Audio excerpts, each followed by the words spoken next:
Hello, everyone. Welcome back to the Vineyard podcast. My name is Rodrigo Honorado. I'm your host, and today I have Bruno Oliveira. How you doing, Bruno? I'm doing good, bud. How are you? I'm good, man. I'm good. Thank you for coming to the podcast. Again, I know you did. We did an episode in Portuguese, which was fire. A lot of Brazilian people reached out to you, and I remember you giving me some feedback of how good it was and how it inspired some people. So I appreciate you coming here and doing it in an English version, and telling you a little bit about your story and talking about some, we'll see wherever the conversation takes us. Yeah, man. No, I have to be the one thanking you for the invitation, for being here tonight. Yes, I got a lot of feedback from a Portuguese podcast, which was great. And to be honest with you, it surprised me a little. It's not all the time that you hear that either you inspire someone, Yep. or you do. It's good for people to know your story. Yeah. And so that the podcast in Portuguese version was good, and I hope the English one will be as good as the Portuguese one. Oh, I'm sure it will be, man. You like I said, you have an interesting story, an inspiring story. And I actually got, we've played soccer together for multiple years now already, and like I didn't know where you were really from, you know what I mean? And like that, I didn't even know that you went to high school here, you know what I mean? Yeah. I thought you were like, you came here when you were older, but you have a story here, you know what I mean? So, but yeah, so let's get started, man. So Yeah. where are you from? I'm from Curitiba, Paraná. It's in Brazil, and I've lived here in the United States for now 20 years. 20 years. Yeah, 2020 into 2023. That's when I Nice. first came. My dad moved here back in 1998, Yep. and I was only 8 or 9 years old, maybe. And the American dream, and send me postcards and Yeah. pictures of the island and how cool the United States was. Yeah. It just grew in me. And then when I was 13 years old, just came over. Yeah, no, And- that's awesome. But Curitiba is a big place, though. It is a big town, yeah. Yes. It's a big town. People don't. Sometimes I'll tell them, that I'm from a big city. Yeah. And they'll be like, "Wow, how did you end up here in Yeah. Martha's Vineyard?" I was like, "Yeah, I'm sure. hard to believe it." Yeah, I'm sure it was strange for you when you first came here. Oh man, that was strange. Yeah. Well, it's so big town.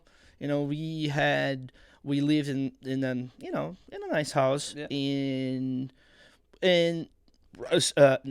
asphalt right in front of my Yeah. house. Yeah. So it's like an actual street, Yeah, not a dirt road. not a like- dirt road, exactly. And then I moved here.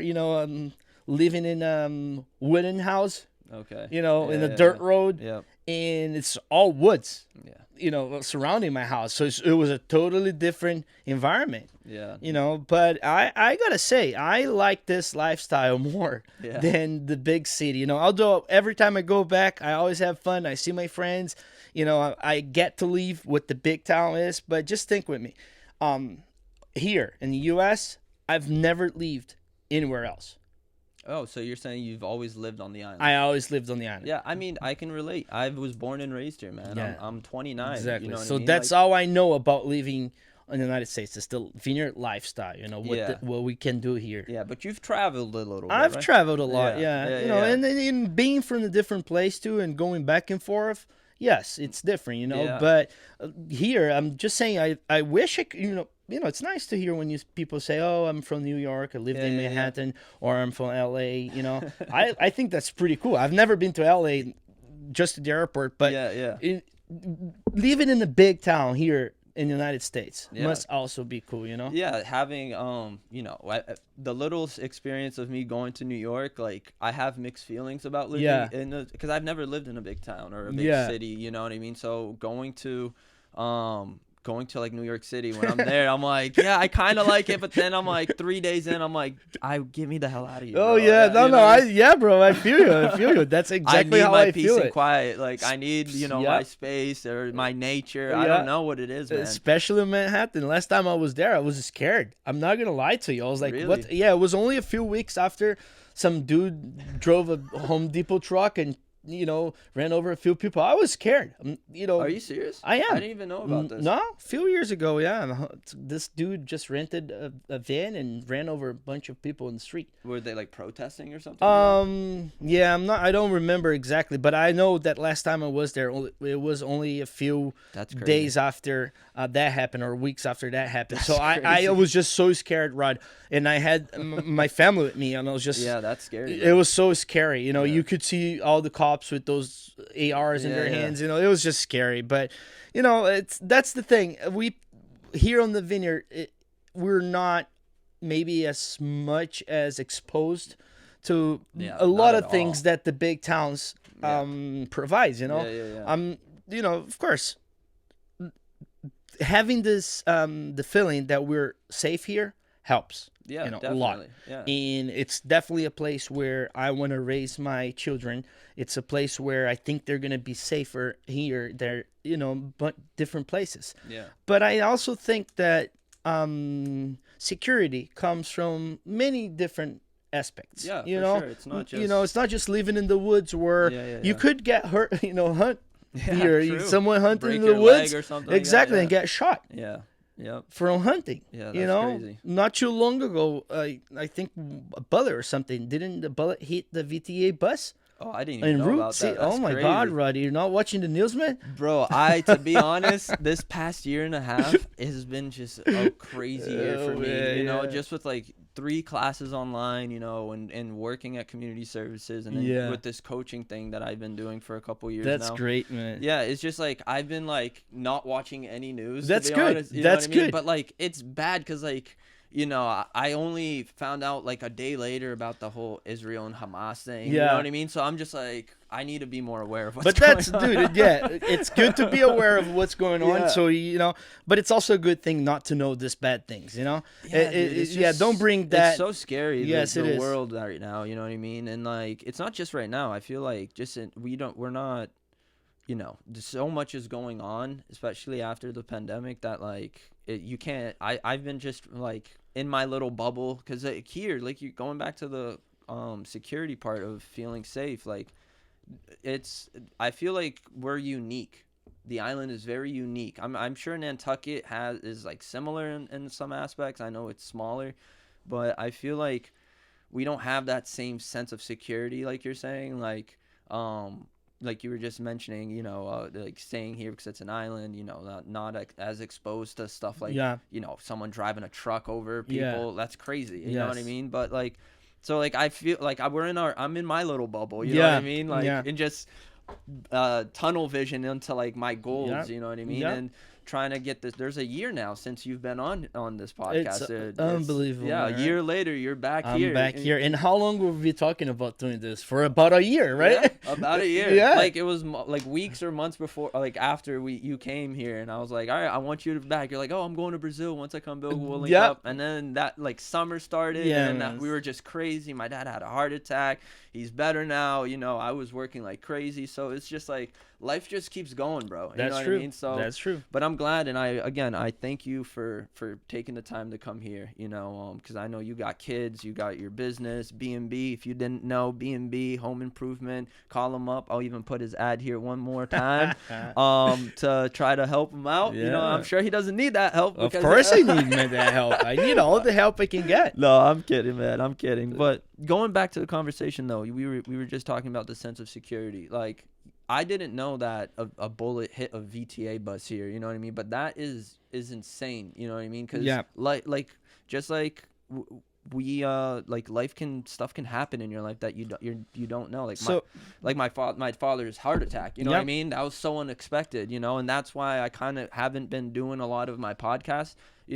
Just trying to like be supportive towards him and my family, and focusing on work in my school because I got a scholarship, so I have to make sure that I do good. And so like life just comes at you and you don't know, you know what I mean? But like, and that goes into lifestyles, man. You know what I mean? Like, so just think of this, Rod. Accident, an emergency. Yeah, an accident. Someone sick. It's not a if it happens. Yeah. It's a when it's going to happen. Exactly. We don't know. We don't know. Yeah, we don't know. The bullet hitting the VTA bus. I lived in a house in West Tisbury one day. I heard the noise, walked out, and there was an arrow right on the trim, right next to the door. That's insane. Hunting season. So you don't know. Yeah. Or, you were just talking to me today, and tomorrow, you find out that I'm sick or something. Yeah. So it's the emergencies, things that you're not prepared for. Exactly. It's scary. But then you think, okay, with my lifestyle, with my finances, and what can I do to at least be prepared if something happens? Again, not if something happens. Yeah. When something happens. Yeah. How can it be prepared? So you have to prepare yourself, especially financially. I don't know if I'm going to be, I won't be here forever. But if for some reason, something happens to me soon, I want at least my kids to be taking care of it. Of course. I don't want them to be suffering. I don't want them to be not only suffering from missing their dad and everything, but at least maybe financially. Yes, I want to give them the opportunity of, okay, you're still going to go to college. You're still going to have, keep your lifestyle. I don't want that to happen to my kids. I've had similar experiences with people close to me that unfortunately, life just brought them problems, and they were not ready for that, and they suffered more. So I want, at least for me, to be different, and we don't know, but we really don't know. Not too long ago, I had probably the most scary episode of my life where I faced the death. It was, for me, it was just, it was a life-changing moment right there. Really? I crashed my truck. Oh shit! Yeah. I didn't even know about You this. didn't know about? No, dude, that's what I'm saying. I'm sorry. I didn't know. We're laughing here. This is not funny. Yeah, this is not funny, but yo, I did not know We're about not laughing about what happened. We're No. laughing about you. Damn it, dude. Bro, when I'm telling you, Man, this is since hilarious. probably COVID happened, I have been out and about, bro, just focusing on me, what has happened in my life. Yeah. With we have a house right next to each other. Yeah, we do. 7-8 years ago, my house burnt down, bro. Yep. You know what I mean? So that was my goal. Oh man, I this whole remember time, that. You know what I mean? So again, going back to what we were saying, we don't know what's gonna happen. We don't know anymore. what's gonna happen. I lost my house out of nowhere, bro. Yeah, You we know what just I mean? know it will happen. So and now 8 years later, 7 years later, I finally bought my house, and then a year later, you bought your house right next to mine, which is and in the same neighborhood. Oh yeah, it's crazy. So yeah, man. So yeah, April of this year, I had an accident, crashed my car, and That's insane. Yeah, it was scary, man. It was really on scary. the Vineyard. It was on the Vineyard, yeah. It was just scary. I don't know. I'm No. honest. Swear to God, dude. I'll I tell did you not the know. details later, Yeah, but yeah. it was scary. But anyhow, for me, it was maybe one of the best things that could happen to me. It was a wake up call. It was a wake up call. It was a life changing. I changed a lot after that accident. In what way? If you can elaborate. Personal, I just start seeing life different. Yeah. I noticed that I was doing things that were not good for me. And I said, you know what? This is a second chance that I have. This is something that I have to do for me to, I just need to change. This is a second chance. That's exactly what I thought. This is a second chance for me to do something different, And life changer, it made my life a lot better. I changed my lifestyle. I went back to the gym. I started to work healthy. I started to drink less. So personally, for me, it changed me that way. But it also affected people that are close to me, And how and that's amazing, dude. That that ended up changing you and how you see life. It made me a better person. Yeah, and I think that happens to all of us at some point. Not all of us. Sometimes we actually end up getting the bad part, of life. But with my father, I feel like it was the same thing. It was a wake up call. You know what I mean?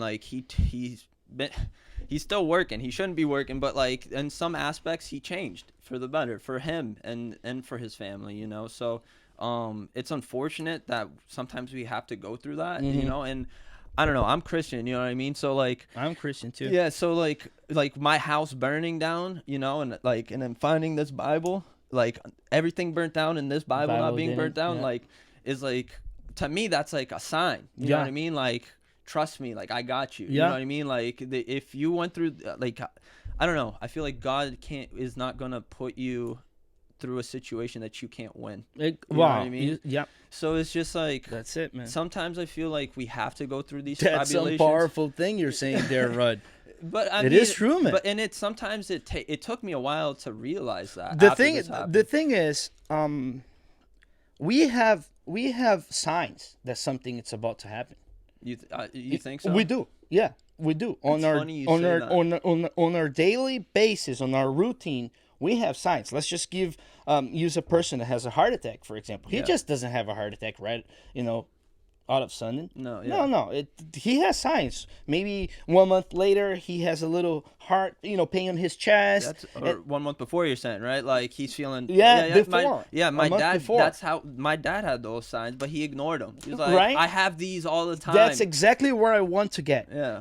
We ignored them. Yeah, he ignored them. Okay, we ignored them. And so there cost him almost his life. Yeah. I was like, Jesus. There Christ. is life. There is God telling you, look, something's about to happen. Change this. Do something different. Don't do this. This is stupid. And you just continue to do it. You continue doing those things. What do you think? Why do you think we ignore those signs? Because sometimes we're so blind. Or do you think it's because like we know it's there sometimes and we just don't want to acknowledge the truth? Yeah. Sometimes yes. But I thought, not that I was seeing clearly that, oh yes, this is a sign and this is going to happen, But I also knew that I wasn't doing my best. I wasn't being my best, So I was like, and I also knew it for a little while. I was like, there's things you have to change. Have to spend more time with your family. You have to, do things different with your neighbor, or you have to be a better boss, or better son. Yeah. So there are things that you're not doing right. And you just continue to ignore them, and then something happens. Okay, it's funny you say that. Keep going. Well, just as an example. Yeah. Today, one of our sponsors is B&B Home Improvements. B&B Home Improvements is a construction company, and they offer a range of services that meet your needs. With B&B, you won't have to worry about anything because they have skilled workers and staff to give you the detailed project that you want and desire. B&B can inspect your roof for damaged shingles and decking, make recommendations for repairs or replacements, create a budget and schedule that works for you, perform the roof installation and repair that you need. Room remodeling can be a great option to optimize your house area, and B&B always double checks everything so you won't have to have any surprises later. Call B&B now for an estimate at 774-563-9798, and this is their little logo right here on our screen. And or you can visit their website, www.bnbhomeimprovements.com, to know more about their services. You're not a good son, and then your dad has a heart attack.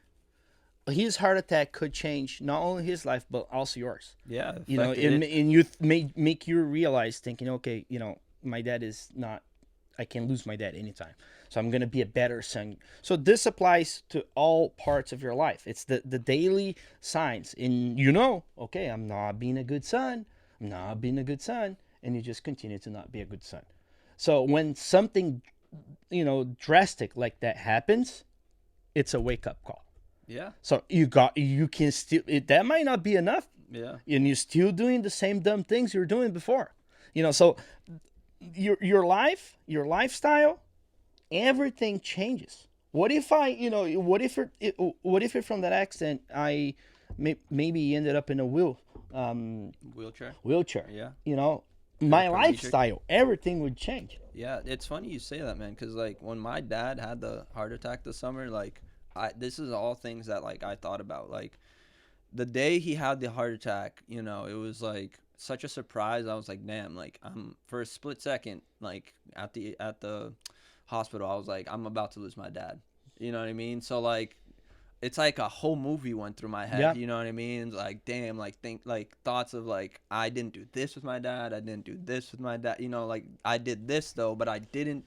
I wish I could have done this. And then after like, you know, they did the surgery and they said that he was fine. You know, that all came back to me. I'm like, bro, like I gotta start. Yeah. I gotta do this for my dad now. I have to take care of his landscaping business now. I have to, you know, go above and beyond for him now. And it's like, damn, like, did it take a heart attack for me to like invest or, you know, more in my relationship with my family? Looks like it did. And you know what I mean? Yeah. And it's because and I'm like, It's I'm the young. little, yeah, you're just, that's exactly what you said.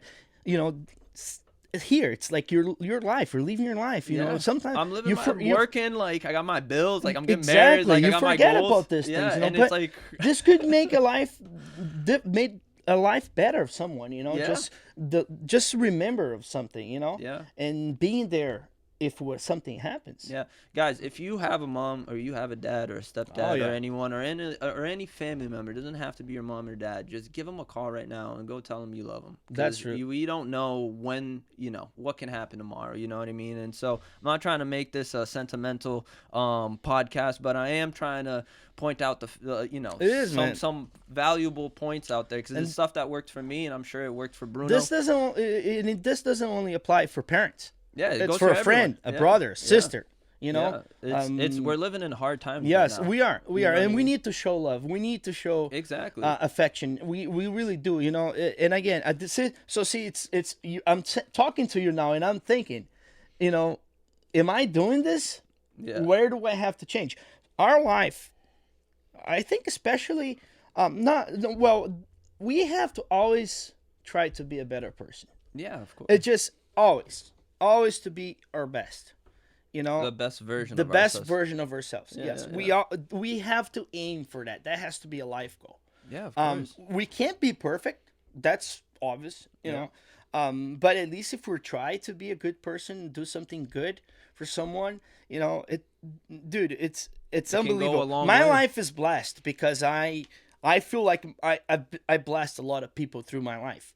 You know, and I know this is actually in the Bible. Like it's almost like a salary if you do good. Yeah. And the same goes if you do bad. You know, for an evil person, you're going to harvest evil fruits, you know, and that's the truth. So life in general, at your work, you know, in your house, with friends, life in general, just be a good person. It doesn't hurt to be honest. It doesn't hurt to in general, you know what I'm saying? It's good things in general, and doesn't cost anything. And so, but like, because you lived in Brazil and you know how it is to live in Brazil, and you coming here and you know how it is living here this past 20 years that you've been here, do you think that plays a big role in making, you know, who you are today? You know what I mean? Because like, you come from a humble family, you know what I mean, a hardworking family. So, how am I trying to ask this question? Like, do you think those experiences of living there and seeing how, you know, coming from Brazil, because Brazil, there's some poor places, but there's some rich places too, and there's some, you know, and everywhere is different in Brazil, but the lifestyle is different too. Rod, I think that, in my opinion, and I say this to American friends of mine all the time, Brazil, if you have money, is the best place for you to live. Of course. You know, if you have money.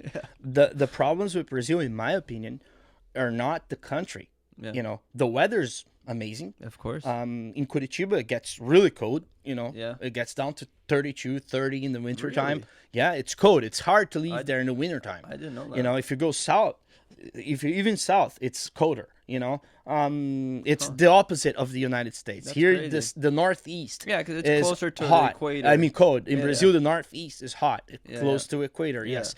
So, I love geography. You know, Yeah. I love geography, Yeah. and It's funny because Anna and I, my wife, we've been actually looking more into geography, like watching yeah, documentaries. I sleep like at some point, watching it because I'm just exhausted. But it's cool to learn about like Hitler and all this thing. Like we're more into war and stuff like yes, that, and like just like history, geography. yeah. You know what I mean? So yeah, so no, I get it, and it's funny to me because not a lot of people know about geography. Yeah. You know, people don't understand. Not everyone's into it. No, no. Yeah, yeah. But then when it goes back to what we were saying is Brazil is the best place for me, in my opinion, to live with money. Here in the United States, money doesn't mean anything. We chatted about this before. Yeah. You know, people that has the most amount of money, they don't look like they're rich at all. Yeah, they You know, don't. so this has to do with culture differences. You know, it's two different countries. Yeah. You know, they were since 1500 way back. It's England and Portugal, two Yeah. different nations. You know, so two different languages. So don't expect Brazil to be anything like the United States because they're not. You know, this goes from culture, from Americans and Brazilians, and the way you were brought up. It's just totally different. Now, coming from, there's a few things that it won't change if you're American or if you're Brazilian, which are principles. And principles are taught home, with your parents, from Yeah. your parents, Yeah, yeah, yeah. from, and that's the most important thing. So that will say what kind of person you will are. or you are, Yeah. in principles. And I think this is where I get my mom and my dad. They're definitely people who good character. Yeah. They have principles, and they always showed me that. That's good. Not a lot of parents do that. No, You know what I mean? yeah, we know. And it's unfortunate, that it plays out like that because like you said it all, dude. It all comes from your house. That's where it starts. Yeah, it's how you that's it. raise your kids. You know And what I mean? you can either pass it on or which And I kids learn try a to lot do it by observing and listening. Just too. it. You know what I The mean? kids, who are the first example for kids? Parents. The are. parents. Yeah. Parents. They will do exactly what you do. Exactly. They will follow your steps. It's funny you say that because and I'm not gonna say what school, but there was like a couple years now since I've been in community services, like working with the schools. Like every now and then, like I hear like some Brazilian kid being bullied for his color. You know what I mean? Yeah. And it's like other Brazilian kids saying it in Portuguese. You know what I mean? Yeah. And then like that's my biggest issue. It's like the school needs to have That happens conversations. not only in school, dude. That still happens with grown-up people. No, I know. Imagine I know. kids, I know, but that's what I'm It's saying. Like, sad. where Yeah, are these it's kids sad. learning it It's from, sad. though? Like, No, a dad exactly, dad yeah. watching a soccer game and Yeah. a person of color misses a goal and be like, hey, you, Yeah, you blah, yeah, blah, blah. yeah, You know yeah, what yeah. I mean? So it's just like, that's how kids But end up that's learning. what it is. They probably hear this in their home. Yeah. And that's unfortunate. because parents, this isn't, they will not say those things Out in public. Yeah. They'll say it when they're home. Yeah. And it's just sad. Yeah. It's But kids, bullying, I grew up when I was a kid. Such a thing I don't think existed, to be honest with you. yeah. Bullying, yes. Because I think I felt like I've bullied my friends. You were the bully? And I was bullied. So it was almost like a defense. Yeah. Okay, because I get bullied. In the perfect world, this shouldn't exist. Yeah, yes, of course. but it does exist, Yeah, it does. So, but back then, it wasn't to hurt someone, Yeah, it's like your It's self-defense. just, it wasn't to hurt someone. It was just like, not everybody was doing it, but kids. They were kids, it was just how it was just the kids way it played, was. I guess. So I think maybe for a good reason, don't get me wrong, that nowadays they made bullying become really a bullying. They made, and it's for a good reason. I think that really hurt everybody's feelings at some point. Yeah. But I also think that this, at least the kids of my age, I never heard of anybody killing themselves for something like this. I just never heard it. I feel like my kids of my age were tougher because they grew up. You said everything right there. It's our generation. I think my generation is still a little soft. You know what I mean? The millennials. You know what I mean? But still, that's where you said it all. These kids are sensitive. Yes. You know what I mean? Which is fine. But like now it's like, I don't know. I feel like back in my day too, there wasn't as much bullying. You know what I mean? Like let me just correct.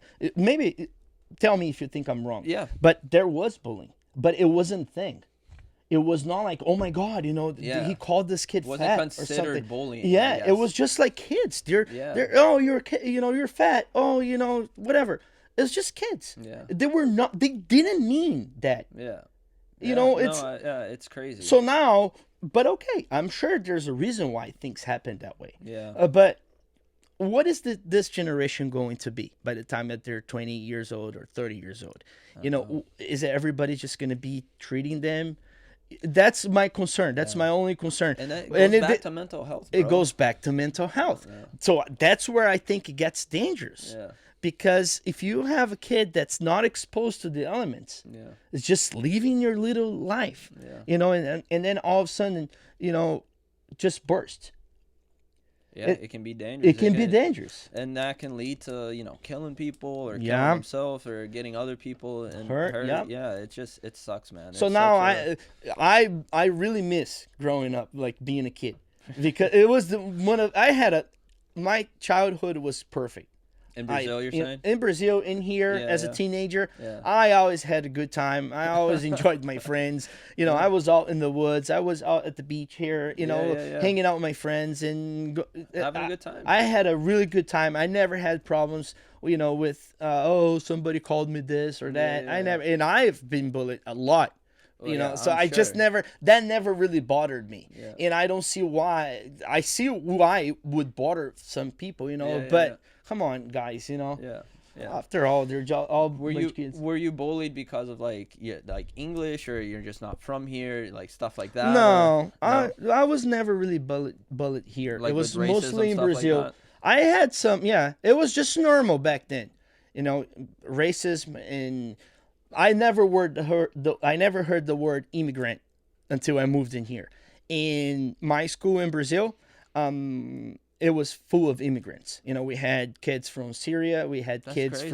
from Chile, we had kids from Japan. That's crazy, bro. Yes, all their parents or some of them were even born in different countries. That's I never heard the word immigration before. I did, for me, if you were born in a different country, I didn't know. And it didn't matter for me. So when then I moved here when I was 13 years old, and you saw how I it was divided? understood what immigrant meant. I go to school, something totally different. Yeah. Brazilians here, of course. Yeah. But mostly Americans. It's a change, So there was some bully with racism back then. But I don't think I ever really suffered anything like this. I have friends that did. I have friends that during his middle school years and high school years really suffered with that. But I don't think I ever did. The bully that I got it was mostly from stupid shit, Nothing, they're not even worth me mention, but you got this pimple in your head, pimple head, what I mean, like that, that kind of thing. So it's just stupid little things. But I'm not gonna say it didn't hurt. It hurt, but I got through it. Yeah, no, and I feel like we're just living in different times now, and so much is, like I said, so much is going on in this world. Yeah. So it's like, it's after the whole COVID thing happened, I feel like that just made it worse. So let me, my sister lost her dad during COVID. Yes, he died COVID.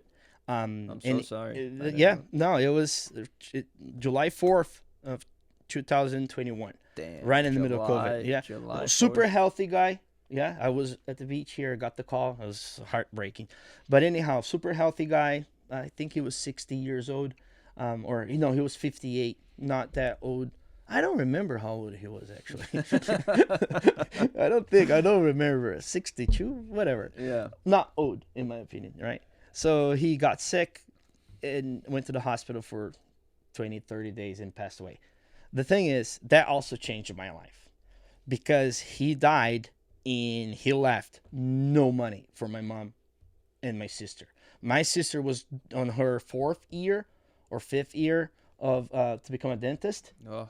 And the college, a monthly fee was super expensive. Oh, I'm sure. He had, and I understand why he had no savings. I'm not judging him. Yeah. All the money he could save, he was putting towards her college, which is really expensive here, really expensive there. Yeah. So I understand that. But he died, and he was the main source of income to the family, and then all of that stopped. My mom was just back to work, you know. So it was really hard for them. It was also hard for me to see them going through that. You know, I could help them, and I did help them. So that was good, and I would never let anybody that I know in need, you know. So I was able to happen. I'm very fortunate about that. But it made me think. I said, all right, what if the same thing happens to me? What if it's the same thing happens to, you know, what's going to happen to my kids? Are they going to be the next ones to suffer from this? I think it's important we talk a little about this. Yeah, of course. Because, Rod, 2 weeks later, I went there and I got a life insurance. Yeah, in Brazil? Well, it's worldwide. MetLife, you know. MetLife, all right, that's cool. I got a life insurance. That's good. You can't go wrong. You know, you're going to pay a monthly fee for 10 years of your life. And then if anything happens to you within those 10 years, your family get paid a certain amount of money, you know. And it's not that much. And if you don't use it, if you don't die in 10 years, you get the money back with all the interests and all the money that's from the interest for all these years. And you can either invest it again, or you can just start another health insurance.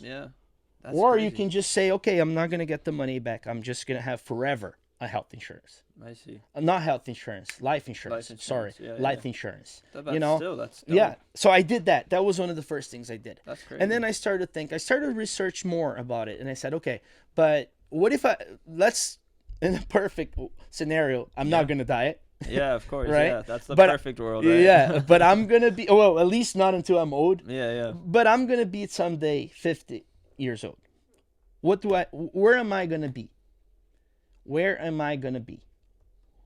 At life, you know, financially, especially talking. So I said, all right, so I need to do things now in order for me to guarantee a better life. Yeah, because we're only getting older, man. Yeah. How much are you going to keep, you know, carrying? For many years, maybe since I was 18. Well, since I came back here, because I went back to Brazil and then I moved back when I was 18. And I always had this, okay, I'm going to retire at the age of 30. Yeah, I'm 34 now. You know, that didn't happen, unfortunately. But I still think I want to retire at the age of 40. Not that I want to retire 100%. I think I'm still going to work. I'm still going to be productive. I'm going to still do things. But I just don't want to depend on that waking up every day and going to work. You know? That's what I want to do. And I'm working every day towards that goal to make that happen. You know, so you gotta do, but man. for that you have to get ready. It's a process. You know, same thing that happened to my business is happening now to my personal life, where you plant the seed and you take care of that seed until it gives you fruits, you know. So, you know, invest your money. What would you invest in? There is other than doing life insurance, which is great. Yeah. But like, where would a place be that you would invest? Like, is it like stocks or like 401k or, you know, because there's so many ways, and I feel like even now, since probably what's it called, 2020, that's when I started really investing my money a little bit.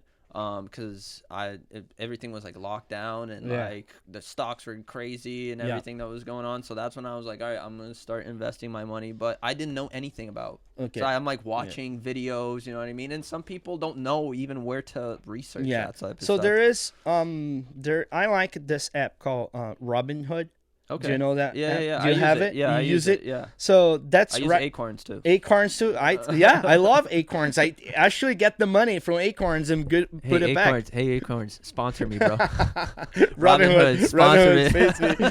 Sponsor me, bro. I bought a stock from Robinhood the other day. I was like, dude, I love the app. I got to invest in this, you know? Yeah, it's great, man. So this app gives you the opportunity to invest your money. It has tutorials where you can learn how to do it, but you really have to learn about it. You have to take the time and study and read about it. Listen podcasts. Dude, podcasts about finances are the best. You know, and Trust me, dude. That's all I really do is like when I'm at work doing data and punching stuff in the computer, I'm always listening. When I work out, I'm listening to podcasts. I'm thinking, the way to go, man. That's what's funny. from listening a podcast about finances, they talk about all the things. Yeah. Mindfulness Yeah. in things like about your well-being. Yeah. And trying to learn about finances, I learned a lot about other things. Yeah, of course. How to focus, how to manage your time better. Yeah. So that's what's important. It's all about the investing thing. It's a lot of time for you to study and understand about things and how it works. Got to invest your money, but to invest your money, you got to invest time. Yeah. Gotta Otherwise, invest you're gonna time. lose all your money. Yeah. And your time. And your time. That's true. You got to invest money, invest time. It's just a simple math. You put your money there. I'm not looking to make $1 million. It would be great if you could, of course, yeah, but definitely. that's not my goal. My goal is at the age of 40 or the age of 50, be financially stable. Yeah. So I can still work until I'm 40, 50 years old. If it doesn't go as planned, I plan, I can still work. I can still go to work. But what do I do with all the money I get paid? So I set some goals for me. I'm going to save 30% of all the money I get paid. And automatically, it just gets withdrawn from my banking account. It goes into my investment account. And I don't touch it. I don't see it. But if I don't do this, I'm not going to get to my life goal. Yeah. I will never get You there. spend those 30% on something else. Yeah, You right. don't And even then- know, probably. Yeah, QuickBooks. Yeah, Do you know QuickBooks, Yes, right? I use it, So yeah. you use it. If you QuickBooks. Sponsor me, bro. Sponsor Rod QuickBooks. So I actually got interviewed by QuickBooks. They're gonna tell my story No way. on their blog. Bro, plug me up, man. You'll Come see it, on, man. dude. I did. I got $100 back from that. No Yeah. way, man. I did, That's man. actually I got pretty interviewed dope. by QuickBooks. That's dope, dude. Yeah, tell my story. They're gonna put on their blog. Now, So, yeah. And now you're on the Vineyard podcast. I'm on telling the your Vineyard story. podcast. Yeah, no, that's awesome. So yeah, save your money and buying a house. Rod, man, we all need a house. It's a great investment. Don't get me wrong. I'm not any way, shape or form complaining about buying a house here. Yep. But I was looking at the numbers. Did you do that? Have you seen your statements, like how much money you paid in interest and how much money you paid towards the principal? I was shocked. Yeah. I was like, no way, get out. So you buy a house, let's say $500,000, and you pay $5,000 a month for a whole year. And how much you goes paid to interest? $60,000, and then you look at your statement, you paid $8,000 towards your principal, which is the $500,000 price of the house, and you paid $52,000 in interest. That's just money going to somebody else's pocket. Yeah.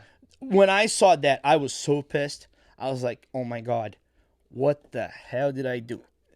Yeah. I really, I almost regret it. Really? And there is a friend of mine that told me this. His name is Eduardo. He's in the financial business, economist and everything. And he told me, Bruno, and actually I heard this in different places too, but he was just saying, let's say you don't buy a house now, you rent. It's a simple math. You rent the house, right? Mm-hmm. You pay $2,000 a month. That's your rent, your expense, right? Mm-hmm. And then you want to buy a house. You're going to pay $6,000 in mortgage a month to buy a house, okay? Not sometimes, it's better for you to rent for 10 more years at $2,000 and invest $4,000, okay? 10 years. Then buying a house now, because then after 10 years, you have $500,000 available for you to buy your house cash. Yep. Okay? That's so crazy. Renting $2,000 a month for 10 years. Yes, renting a house, there's different problems we have to worry. I get it. Yeah. Let's just forget about the other problems. Yeah. Just focus on the finance aspect. In this perfect world. Paying rent for 10 years at $2,000 and investing $4,000 for those same 10 years, you have $500,000 saved up. You buy a house cash. Now, you buy a house of $500,000 now with a 30-year mortgage. On a 7 right? or 8%. On the 7 or 8%. interest rate. You hear this, Mom? This is simple math, Mom. Okay. You're trying to buy another house. It's not a good investment, Mom. Don't say that. Not right now. Not a good investment Not right now. The next year, the interests are supposed to go down a little, be a little better to buy a house. But then you just think $500,000 in 30 years with all the 7 or 8% interest, you're gonna buy 2 houses in 30 years. That's insane, yes, it is. That's insane. So you need a house. I'm not saying this, but is buying a house your best investment? Yeah. Maybe here in the Vineyard. It really depends too. Yeah. Like everyone's situation, like financial situation. Yeah. You know what I mean? Like how their credit is and how much money they have to put down. But what kills us is the interest rate, dude. It's the interest rate. The interest rate is insane. Like, luckily, when we bought our house, it was December 1st when we signed, December 1st, 2021 on do you know what was your interest rate back then? Yeah, it still is 2.8. Oh, that's great. Fixed rate. My house was already 5%. Guess what it was a week after? How much? Like 4 something. It went up. It was up. right when it went up. Yeah. I locked in. I was like one of the few that locked in like right at the Dude, it went up. that's good for you. So yeah. but I have friends that are paying 10% now through the bank. Through the bank. Insane. And I asked him. I said, "Look at it." He called me the other day. He was like, "Bruno, I'm only paying like props to you. $4,000. You got your house. It's your house. It's great. But it's great. But dude, that's a commitment. Dude, that's a commitment. For me, it's insane. I'm telling you, I don't regret that I bought the found house. But if I knew it better, I would. Okay, at least now I rent on the Vineyard. If something goes wrong, you have a place. I have a place that I can go, and that's the only thing that I can think of it. But I know. If you bought a house back in when you bought it or back in before COVID, yes. Now it was the best investment back then. Yeah, it was the best investment back then because right now you tripled your money. There's no other income that will pay you buying a house on the Vineyard years ago in 2020. Let's just say, and what's worth it now. There's no other investment that would pay you that much money. It's hard, bro. Like how inflation and the pandemic affected the housing crisis here on the Vineyard. Yeah, it's insane because like now it's affecting Falmouth, bro. Yeah, like, there's people that are paying like because a room here is like $1,500-$1,800, bro, for a family of 3, let's say, or one person is paying $1,500. Off island, that was never a thing. Now it's like starting to be the same way, and it's insane. It's just like, it's crazy how one place is just creeping up, and then the places around it start creeping up. It's just, I don't know. It's just. But it's still, if you have, we only talked about financing, right? Yeah. But what if I had money, cash? What if I had money in my bank account? It's still a good thing for you to buy here. Yeah. Because the prices it's not going to change. No. Only a place on the Vineyard now. It's a privilege that only a few have, So I would do it. It's just the financing aspect that it really bothers me. That was the math that we just did it here. Yeah. You can research about this. Oh, now, I watch it all the time. On you YouTube know it better. Videos. You know it better. So there are few things that you can do today. Last night actually I read about this U.S. Treasury bonds. Yep. And I know about Tesouro Direto in Brazil, which is the same thing. And I actually have some money invested in Tesouro Direto, but I have stock market, answering your question, stock market, ETFs, which is, it could be ETFs. I have ETFs. There are on government trust. So, but I didn't have any bonds, with the government. So I was like, all right, let me research a little. And from that research, what bonds meant, I learned that I can actually create an account for my daughter. Yeah. My 2 daughters. So first thing that I did this morning, I created an account for both of my daughters. And I'm gonna invest money. I told my wife, I said, we're gonna put some money now. So Alice is going to be 7 in February. So I said, I want Alice, by the time she's 21, I want her to have money so she can start her life. She can go to college. She can buy a car. She can put money down into buying a house. She can do whatever her want. That's gonna be a kickstart for my daughter. It's gonna help her through. Same thing to Maria. Maria's 14 now. You know, she's gonna be 21 in what, 7 years? So yeah, 7 years will go by. Like exactly. that. So I'm gonna do something to the same thing, and so I want them to live a better life, have an easier life than her dad did. You know, that's the thing. So I was researching about bonds and about it's just a different thing. Putting effort, learning about it, you know, putting some money aside now for something that you'll see in 10 years from now. It's think about it. You know, no, I don't know makes if you sense. ever did this, but I did. You know, banks are a problem. Banks is they never lose money. Just think this. They Banks, only make money. They only The make amount money. of fees. You make money, but the bank makes money on top of you. Of course. You know, the amount of fees and everything. So if you invest money with your bank, if you have money in your banking account, on your checking account, even savings account, those certificate of deposits, they are a waste of. You could be making a lot more money If you're investing just investing somewhere else. You know. So anyhow, banks. Back in Brazil, they had this thing called you would pay every week. I don't know what it was called. But you would pay every month a fee. Let's say $100. Yeah. Let's say dollars. $100 every week. And then every month there was a draft. And you had your number. So if your number was drafted, you would get $50,000. You know, and that was through the bank. And you would pay that for 4 years. And then at the end of 4 years, you would get your money back. But you invested $4,800 in 4 years, $100 every month, right? $4,800. You would only get back maybe $5,000. So in 4 years, you made $200, but you had a chance that every week of winning 100,000. You know, I invested a lot of money in those things, Rod. Really? Yep. I really did. And I got my money. I saved. At least I saved my money. I didn't spend. It was a good thing. But what was I thinking? Yeah. Why not? Oh, come on, Bruno. You can research. You can do better. Let's just read about it. But how old were you? I think I was like 19, 20. Yeah, dude. Like when we were that age, man, we're thinking about like going out.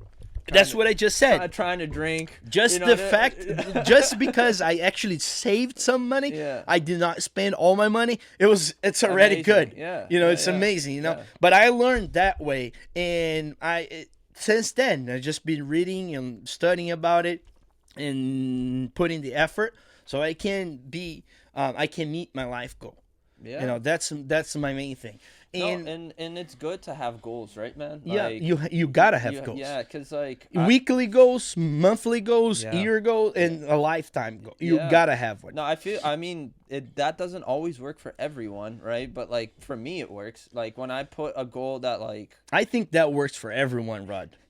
It should work for everyone, but just be realistic about your goals. You know, exactly. Just that's don't what say, I mean. Though. Yeah, that's what I mean. Like people, like I wanted to become a soccer player. That was my goal. You know what I mean? But like, it's really planning it out. You can have your goal there, but what are you gonna do to get there? Yeah. You know what I mean? And you have your goal, and it's like, and it's the steps. It's one step at a time. At a time. So one it's brick at the time. Dia de cada vez. Yeah, dia de cada vez. One day at a time. Exactly. So, and I think, and that's what I mean. Like sometimes we set these goals, and our goals end up, being a little delayed. And going back to what we were saying, I believe that there's a right time for everything, man. Like.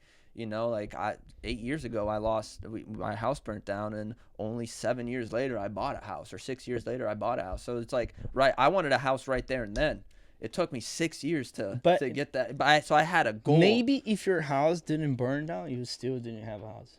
Exactly. Did you ever think about that? No, that way? Dude, I think about that's what I'm going back to what we were saying. Yeah. Like I feel like that I needed that wake up call. You. That change, wake up call. And yeah, man, that's what this is about. And so that literally changed how I viewed life. Because once you lose everything, Bruno, and you don't have like socks. Simple things like socks or underwear, or you don't have a place to sleep. like a roof over I your head. remember, Rod. I used to hang out with Leonardo all Yeah, the time yeah, back then. exactly. Playing soccer with him all the Yeah, time. I was and sleeping on his couch, He was bro. sleeping on his couch. I Yeah. remembered you Him that. and Eduardo, bro. Like him and Eduardo, yeah. They're like, and they're like, when they first came to America. Are you family with them? Like, No, related to them? No, my mom went to school with their mom. Oh, okay. In Brazil back in the day when they were like 14, 15, 16 years old. So like my parents have a big, like, you know, they're family friends, you know what I mean? We treat them like family, you know? So it's like, so when that happened and they lived across the street from me and they went that right when it happened and they were watching my house catch on fire with me basically, and all the firemen all there. Bro, they took me in, bro. Yeah, you know what I mean? And that's what I mean. Like everything we're talking about here has like I've witnessed people done to me and people like helped me. You know, going back to what we were saying, like being kind to people. Yeah. You know, taking time to support others. You know what I mean? Yeah. And giving advice. You know, because sometimes we're so focused on ourselves with our goals, but sometimes it's good to like be you know, ask other people how they're doing or if they need help with anything, because we're all, like I said, man, we're all going through such hard times. Yeah. And when I was going through my hardest time, like someone reached out their hand and helped me. you. You know what I mean? Yeah, it's crazy. It is crazy, It's but crazy. I guarantee you, man. You know, good things only happen to good people. You only had a hand helping you out because I'm sure you helped a lot of people out some way, somehow. Not just me, my parents. Your parents. My parents before me. This passes on generation to generation. You know, it's funny you say that. You see people being successful in whatever they do. It's actually, I believe in passing on from one generation to another. I do too. You know, and your parents did good things, and because of that, their kid. And it all starts at home, bro. It all starts at home. Like going back to what we were saying. And then you think, you know, okay, you start to see things. So those are signs.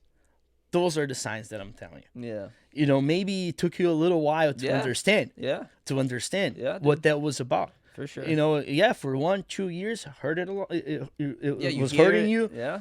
Yes. Yeah. But 3, 4, 5, 7 years later, 10 years later, you realize, okay, that made me a different man. Yeah. That made me, you know, I'm a better grateful person. for that experience of losing everything. Dude. But that's the thing. Like I just said the same thing about my accident. Yeah, it's just I'm grateful because like it really did change like how I viewed life, dude. Like once you lose everything, you don't have socks or you don't have these are all material things, bro. Yeah. You know what I mean? Like I'm sure you had a nice truck before you crashed it. Yeah. Now you have a doper truck. Well, I had exactly the same truck. Exactly. See what I'm saying? Like, and that truck saved my life. I'm only alive because I was driving a truck that's like a heavy duty truck. Like it's safe truck. Safe truck. Yeah. A new truck. It was 2023 heavy duty truck. That's why I'm safe. If I was driving an older truck or a small car, I would be dead. I wouldn't be here now. Everybody was just like, I can't believe you survived that accident. That's how bad it was, Rod. Damn, you know, like even the cops that showed up and the ambulance. I nothing. I got nothing. No bruise. Nothing. That's insane. Nothing. No pain. Nothing. Just from the seatbelt. Yeah. You know, wearing a seatbelt. That's it. Fell asleep driving. Still, that's insane. That was crazy, man. But driving a good truck. So everything goes back to working hard. You know, making money, getting paid, spending money wisely. And I learned this. I learned this from a friend that lost his sister in a car accident. Damn. And he told me he told me, Bruno, every time you buy a car, go on YouTube, search the car up, watch the safety videos that they have there, watch the tests. There's actually a menu or like a just watch the safety tests. That's crazy. Don't save money buying a car that's not safe. There's ratings, you know, from 0 to 5. 5 being the safest. Yep. Just go online, watch the safety. You have a Tundra, right? A Tacoma. Yeah. Yes. So watch it. I will. Watch it. You know, they have different tests. Rolling over, front crash, here ended crash, side crash. There's all different tests. So watch it. I did. I from that day said, okay, my family and I'm gonna drive into a safe car. I'm not gonna drive anymore. And that was actually, so people think, okay, oh yeah, That was, for me, it was a important thing, knowing that my family was driving a safety car, Yeah. a safe Well, car. of course, you want your family to be So safe. that was the only reason. Yeah, it's crashing. I think my speed was 70 miles an hour. pretty fast. Yeah, I fell asleep and I hit the throttle. I was Oh, just shit. tired from work. It was late. And then crash into that truck. So life, yeah, Yeah, dude. goes back from, and then buying, and that money that I spent, that maybe for some people like, well, Bruno's crazy. It was well worth it for me, because it kept me safe, Yeah. and alive. Yeah, So that's the thing. So now that you went through that experience, like, what are you doing now that, like, you're just like, and if you don't want to answer, that's totally I'll fine. answer. But like, what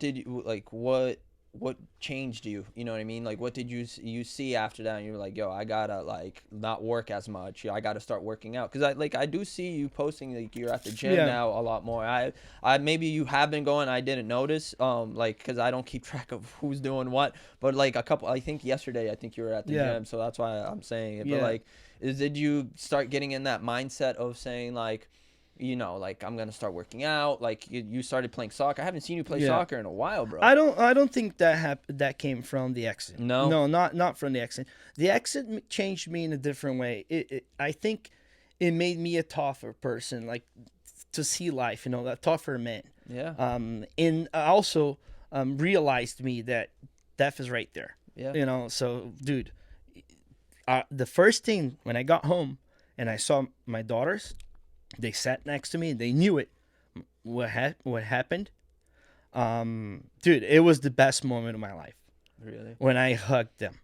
I was just like, I continue to thank God for that, for the second chance. For me, I feel like it's like maybe the 10th chance already. I'm sorry, I'm laughing. But I feel like I'm on my 10th strike as no, well. seriously. But I just thank God, at least for me as a parent, as a dad, it made me a better, It's a learning point. definitely a better dad. Yeah. Knowing, what made me go back to exercise and soccer, I was always busy at work. I was building up a business. Yeah, of construction business. Went Yeah. from landscaping to construction. This podcast that I listen to, and I'll show it to you. I'll send it to you later. Yeah. Sorry. You're good. It tells me that if you have little money and you want to invest, sometimes investing money is not for everybody. Yeah. If you have little money, you don't make a lot of money, you make not much at all, don't invest your money buying stock. The chances that you're going to lose the little that you have is huge. So buy a course, go read, go learn something, go find something that will make you make more money, and then you'll be able to invest your money. Okay. That's smart. Yeah. So I working hard all these years, building a company, getting home tired. It's just it's almost like a loop. What's the word? It's you doing the same thing day after day. It becomes a routine. And then a routine. Yeah. And then you get home, you eat dinner, you take your shower, you eat dinner, go to sleep, and wake up next morning, you go to work again. So you're working hard. At some point, Trust me, I know what that is, dude. I've been work, home, like school. But work, you're investing home, your time at school. Yeah. So that's where I want to get. This is where I want to get. Okay. With me, it wasn't school. With me, it was going back to the gym, workout, eat healthier. Yeah. It had to do with me going to the doctor and the doctor asking me the same questions that you just asked me today. Where you want to be at the age of 40? I said I want to be retired, and he looked at me and he said, "Okay, for you to retire, you have to be alive." And I said, "What do you mean?" He goes, "Oh boy, I'm looking at this results here, your lab tests. They're not good. You have to change this, otherwise you're not going to live to be 40, 50. He says, maybe at the age of 55, you're going to have a heart attack. That's insane, there's a dude. chance for that to happen still. But what can you do? Yeah, he was, dude, I left that place. I was like, I need to change my life. I need to change my lifestyle. That's why I hate going to doctors. That was. I hate going to doctors to hear those type of things. It's hard to hear the truth sometimes. Because like when I heard that from my father. Yeah. You know what I mean? Like hearing that from. But maybe your father heard this so many times before, and he didn't do anything about it. And Rob. now he did. Now he did. Now he changed. But still, like, I was like, fuck, dude. And like hearing that from it going to my father made me change my lifestyle. Yeah, You know that's what I mean? smart. You know what I mean? I'm like, yo, like my dad's 65. Like I'm about to be 29. Like I don't drink, I don't smoke anymore. But still, like I don't eat the healthiest. Like soccer isn't enough. Like exercise. Like I need to actually like go to the gym and do other things and like read more and not play as much video. Like all these things affect you. I hurt my back when I was 24 years old, working as a landscaper. My lower back, my S1 and my L1 discs bulging, right? Horrible. Like when it's so much pain. And I was only 24. That's insane. Tried chiropractors, different chiropractors. It worked for a little, but it's not like a good solution. It doesn't provide a solution. It just helps, with the pain. And then I started doing jiu-jitsu. It's a sport. It's a fight. It's a martial art. Sorry. Yeah. And I thought it helped my back from the stretching and everything. Yeah. Until being busy at work, I had stopped going to jiu-jitsu for a month. And then while I was doing jiu-jitsu, I would get home every day, and then in the next morning, my back would be all bent, curved, in pain, a lot of pain. Yeah. I was like, whoa, man, I really got a fucked up back, But jiu-jitsu helps that thinking. I didn't make the jiu-jitsu for a whole month because I was busy at work. Yeah. I noticed that my back was better. And I'm like, how is this possible that my back is not hurting anymore? So then I went back to jiu-jitsu for 2 weeks, and then the pain happened again. And I was like, okay, so jiu-jitsu is no good for me. And then what do? The only sport that I was doing it, jiu-jitsu, I stopped doing it. Okay? And now I'm getting home after work. Instead of going to work out, I was playing my video games. Just playing my computer, eating. What's the result of that? I gained weight. I gained so much weight. Trust me. Yeah. I'm in front of a screen all day, dude, in an office, bro. I get home, I have another screen I have to stare at. So it sucks. And I noticed I gained weight. So you gained weight. And I wasn't even playing any soccer. So I gained weight. By gaining weight, okay, it's been 1, 2, 3 months, no back pain. But now I'm not working out anymore. Now, guess what? My back starts to hurt again. And then the other day, it popped out from his knees. Just from his knees. It was just like excruciating pain, Rod. I sat in the couch for like 2 hours crying in pain. And I looked back and I go. You sneezed and I sneezed and popped out. Yep. I'm sorry. That's from a insane. sneeze. How hard was the sneeze, bro? Oh, man. That's crazy. I sneezed. So I said, all right. Dude, that man. sucks. And Dude, then I traveled, sucks. right? I traveled. We went on a cruise. How was that, by the way? Dude, I saw that. It was awesome. Yeah. I'm scared of going on these cruises. We'll talk about a cruise in a little bit. Let me just finish this. But we should talk about a cruise. Oh my God, Don't dude, be I'm scared. I'm it was scared first time, and that was so far the best experience I've had traveling so far. Okay. Especially having the kids there, the family, my wife, and everything. I'm sure it was great, but I don't know. It was good traveling experience. It was great. Yeah. So I'm looking at the picture. We went to swim with the dolphins, right? And I'm there playing with the dolphin, and dude, that was amazing. But we bought the pictures. They sell you the pictures, and I was looking at the pictures, and I looked at my belly, and I go. It's like, what is that floppy belly? Gee, what the hell? Who is that guy? Oh, there's the dolphin. There's Free Willy there. Oh, I can't believe myself. It's like, what the hell is wrong with you, Bruno? Yeah. That day, and drinking during the cruise, eating. Cruise, I'm on vacation. Yeah, on vacation. I'll always be like that on vacation, no matter what. It's vacation, That changed me. Seeing that picture changed me. So I said, I'm not going to wait until I have a heart attack or my back keeps telling me you need to do something different. So I came back first Monday, back to the gym. Got here Saturday, Monday, back to the gym. And it's been like, I would say 90 days that I've been going to the gym. Dude, 90 days is a long time. Yeah, dude. Working out. And dude, it changed it. It changed my whole life, Rod. My lifestyle, my health. It better, changed. probably. I feel so much better. I wake up with a lot more energy. Yeah. I'm not as tired as I used to be. And now going back to my back, I'm there working out. This is where it gets interesting. I'm working out, okay. Looking at this app on my phone. I worked out before, so I know how to work out. The day of these knees, the day before, I told my mom, asked me, how's your back? And I said, oh, it's doing great, Mom. It's wonderful. The day of this knees, it was after I came back from gym, and I actually tried to do some back exercise, and I felt a little pinch, and I was like, oh shit. And then I sneezed, and then it popped out. So I said, okay, I know something that's good for my back, that's really good for my back, that I was doing it before, but I had also stopped because I was busy at work. Pilates. I'm gonna go. I have to go back to Pilates. Yeah. It's the best thing, man. I heard it. It's actually pretty good. It's pretty good, and it's not easy. It's strengthening and stretching, and you target muscles. You're stretching my calf. I did on Pilates, because I hurt the calf, I couldn't really do certain exercises there. Yeah. So we isolated my calf. So I would still work out my lower back without utilizing my calf. For me, for my lower back, I do the exercise that brings strength and stretches.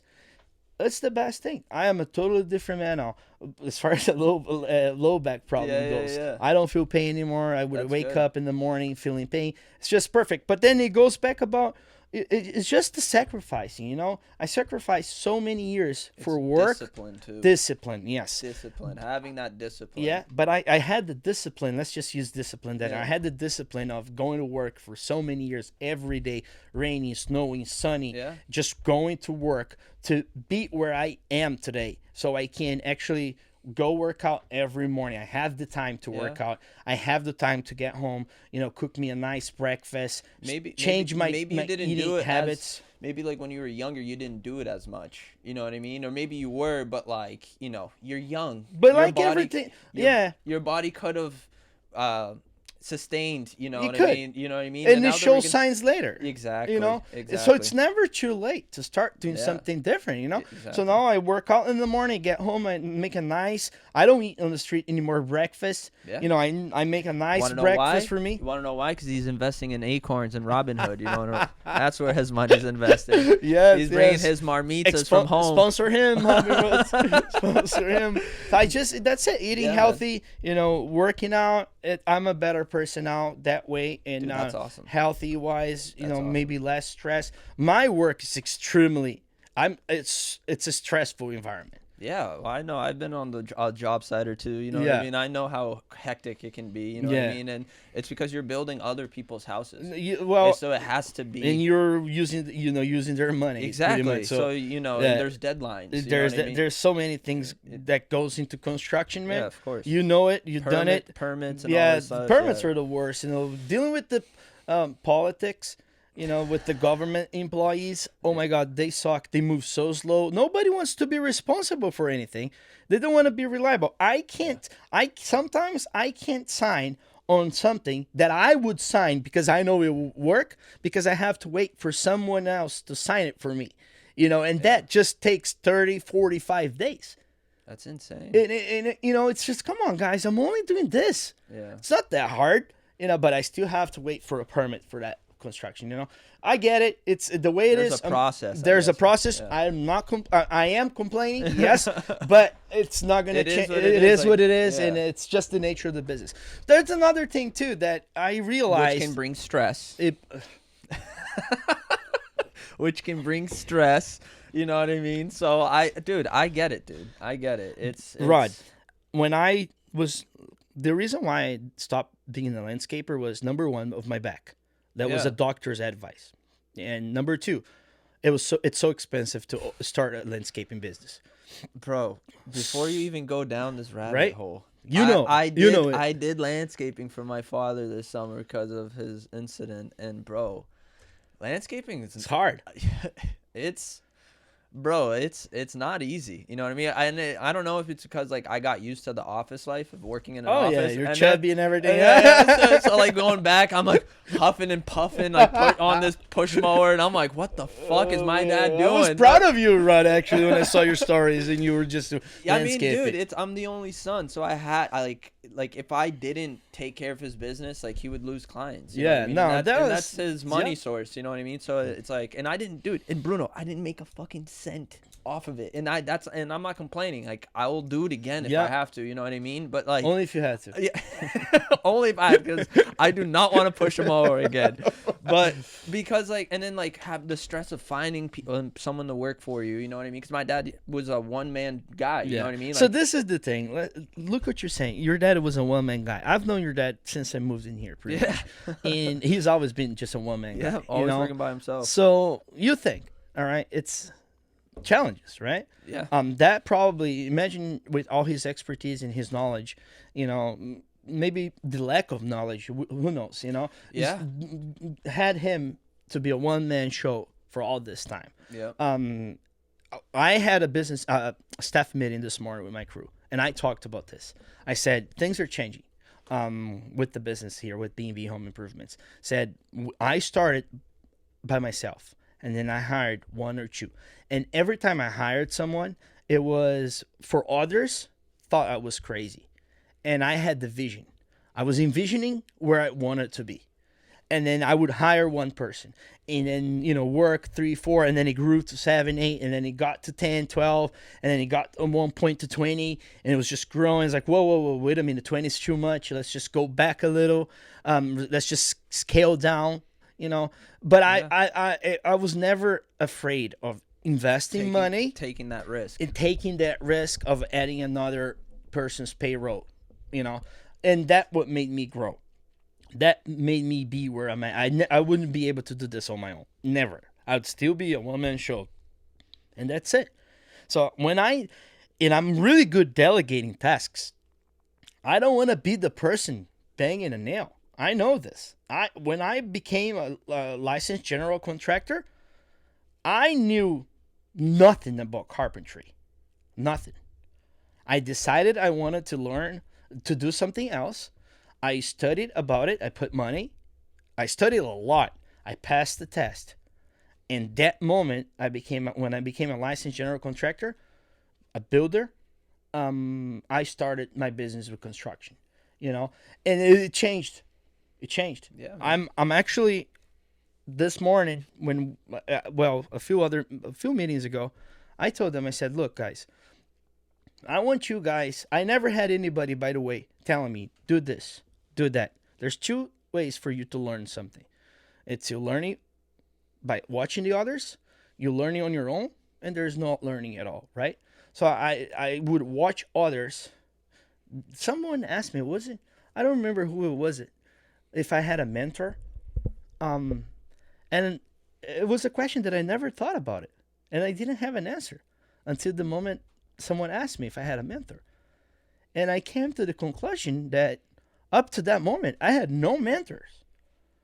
And I'm like, wait a minute, because I always did it on my own. Like the learning, the go get, the hustling part. The hustling part. Yeah. It was always on my own.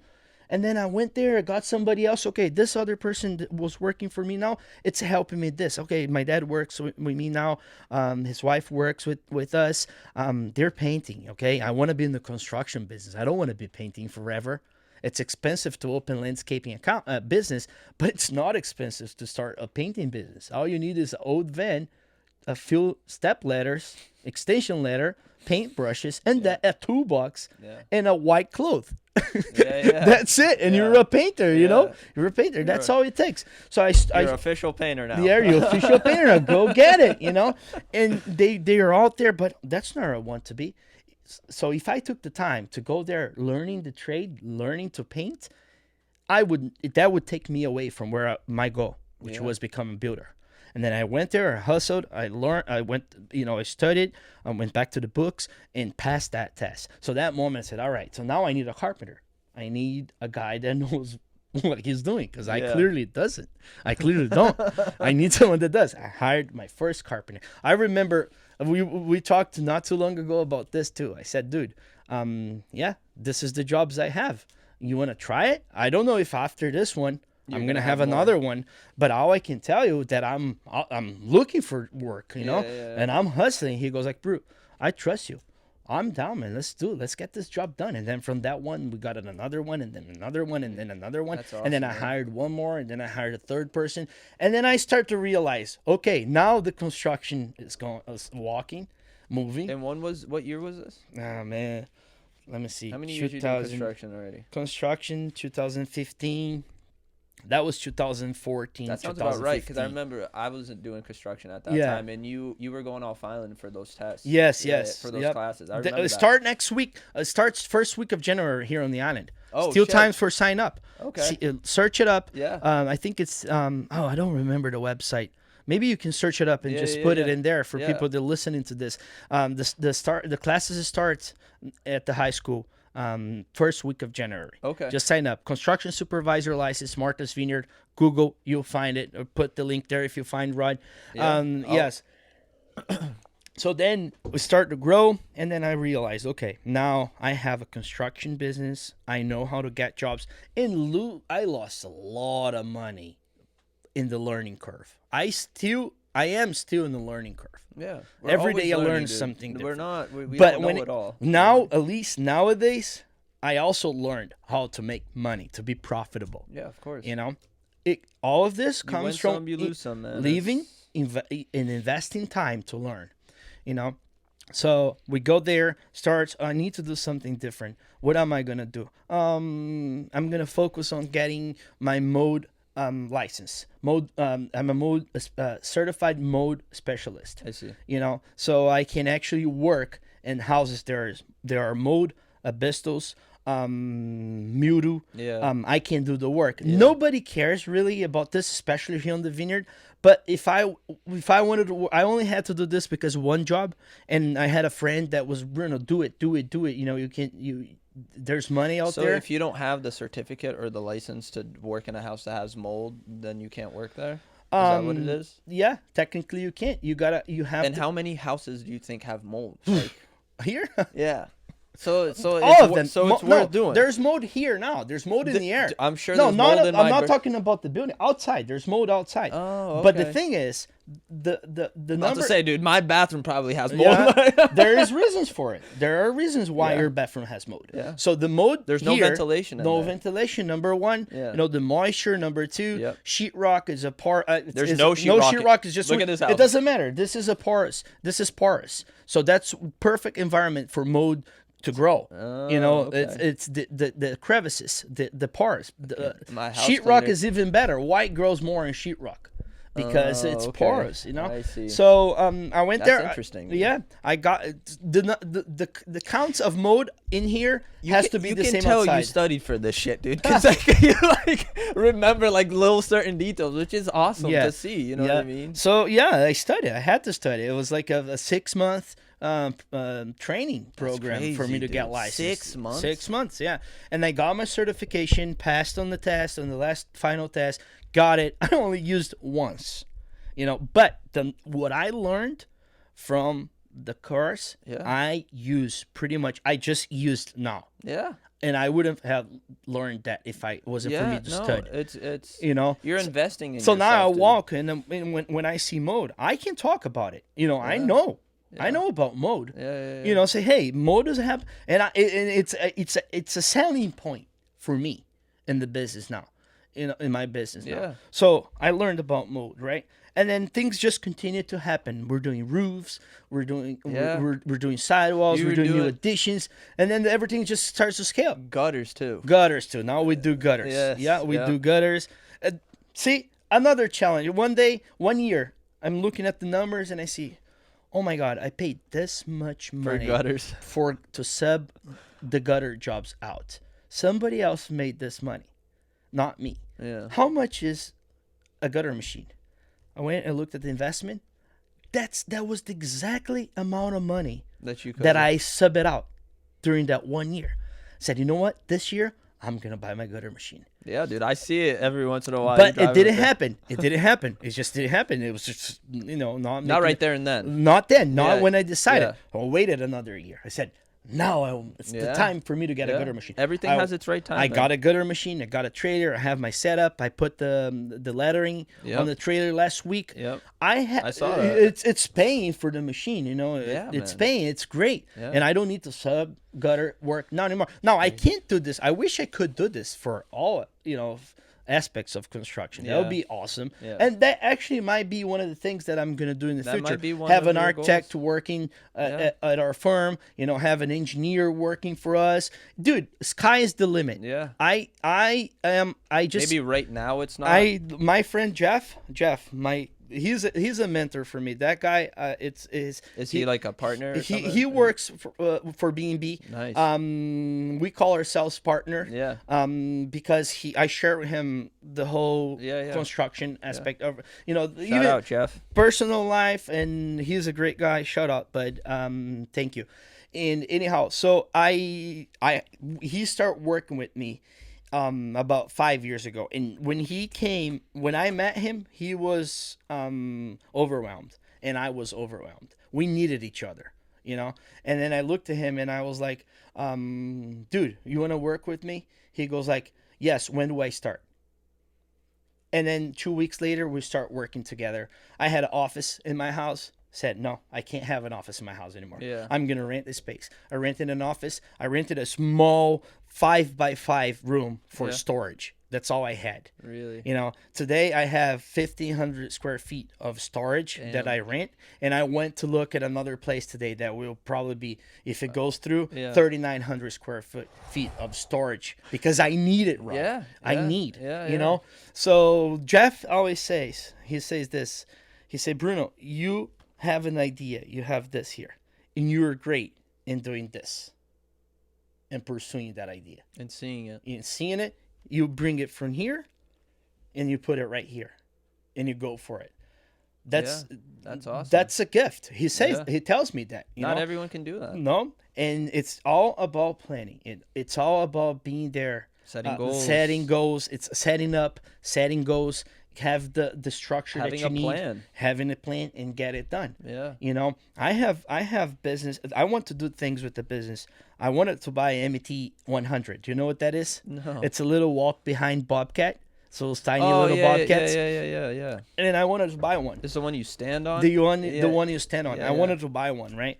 And I would have the pallet fork, the bucket, and the auger.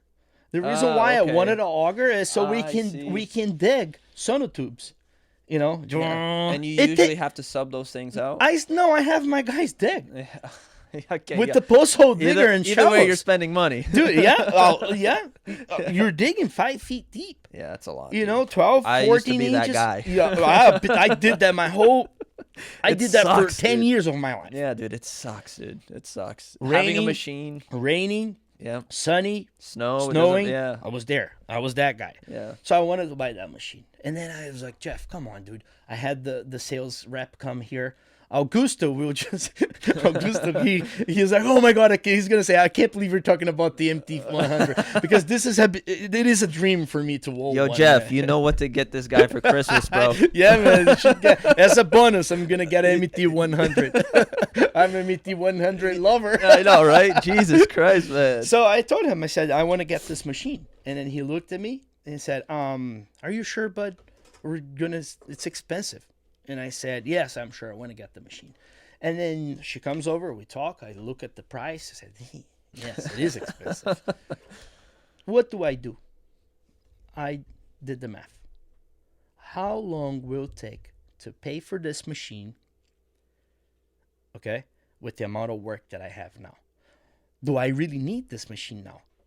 Can I wait? Yeah. And the math wasn't so good. No, I don't need the machine right now. And yes, I can wait. It's crazy you point that out because sometimes, like, you know, it's such a human thing to have these impulses. Mm-hmm. You know what I mean? And want that thing right there. You know what I mean? Yeah. I have that. Like, my mom has that. Like, I got her last year, like, an Apple Watch, dude. It's a sword with two edges, too, you know? Yeah. Because it might be the best thing that you actually took that step. Yeah. But also, it could be the opposite. Yeah. That could set you back a little. It can bite you in the ass. Exactly. Yeah. So it's hard. Yeah. All I'm saying is, the planning, the get that real about your current situation. Being realistic, right? Being realistic. Yeah. There's so many things we can do, man. There's so many things, and maybe with the experience, with the age and maturity and everything, by learning, by studying, yes, this is making a difference for me. But I see, and I tell this to my brother, that's now, I think, man, is 20 years old. I don't know. His birthday is the other day. He's 20 years old. He just went to Italy with my sister. Nice. Never Brazil, and now they traveled to Italy. Finally he went loved it. somewhere else. Yeah. So I looked at him and I keep telling him, I said, Manny, come on, dude. What's your life goals? You have to do something. Look at your brother. Just do something. And he needs to. I have to continue to remind him, and I've been doing this since he was a little kid. Come on, pushing him to get things, right? And then I had a conversation with him in the office, and I said, I don't want you to be a carpenter. Nothing wrong against carpenter, but the kid has skills. Yeah. He's an intelligent He kid. can be more than just a carpenter. But you also working for me. This is family. I want to take care of you, and I want you to continue my legacy. When I move on, when I go do something else, if I decide to retire and you become the CEO of the company, it's going to be on you. It's all up to you. It's on your hands right now. I need you to do something, but I need you to show interest. Okay. Yeah. So he goes like, oh, okay, Bruno, I get it. And then he just goes home, goes back to work. Nothing He's young, changes. man. Yeah, he's young. Nothing changes. So I'm like, come on, dude, got him back to the office. And I was like, come on, wake up, dude. What are you doing? But you doing that for him is right now. Maybe he doesn't see it. He doesn't see it now. But he will in a couple months or a year or maybe 5 years. You So, don't know. Yeah. But then I had him back for the third time, and I had to come to Jesus moment with him when I was like, dude, what the hell? I wish I had this opportunity that you're having What's right his name? now. Emmanuel, get your shit together, bro. No, he already has his shit together. Get your shit together, Dude, bro. Listen to your brother, all right? I couldn't ask for a better brother. I'm just kidding, bro. No, he's really good at Call of Duty. Dude, those self-reviving kids, you just be there. I got you, bro. I got you, bro. Damn, Bruno, the 10th time, man. Aren't you tired of dying? Yeah, man. But I just skipped it. He's great. He works hard. He finished high school. He wasn't sure about going to college or not. Yeah. And that's where we had this conversation. I said, college is not for everyone, get man. a construction supervisor license or Dude, become a plumber, become an electrician. So... And you can't go wrong if you get in the trades. Yeah, that's it. Get in the trades. This is where you live. You live here. You're gonna live here forever. Dude, if you live here on the Vineyard, the trades are the best. Oh my god! Yeah, I did HVAC for 5 years. I did carpentry for 4 to 5 years. Yep, bro. Made good money. Learned, just learned so much. Yep. Watching a house get built and seeing a house from scratch. It's amazing. It is amazing. At the end of the day, once it's all done, it's like, wow, I built that. Yeah, he's seeing this now. Yeah. And he's the kid walking with the trash barrel, getting all the trash. No. But dude, that's this. You don't start your first day doing everything. You don't. If you don't have the experience. You don't. But it may take you 10 years to get there. Exactly. It may take you 20. Exactly. You may never get there. Yeah. But the moment that you have someone showing you the path and what to do, it depends on you. That's a privilege. Yeah. He showed up for the third meeting at the office where I had to come to Jesus moment. Yeah. And I was just like, I've been telling you, I told you I'm going to help you trade school.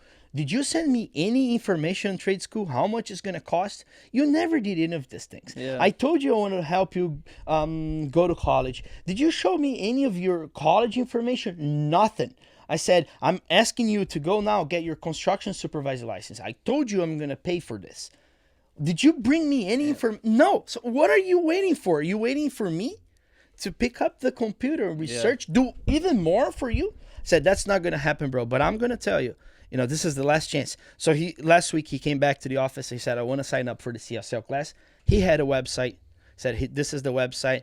I said, okay, I'm gonna keep it up my part of the deal. I'm gonna pay for your study. You buy the books on your own because the books are personal, yeah. and he's gonna do it January 1st. Get it done.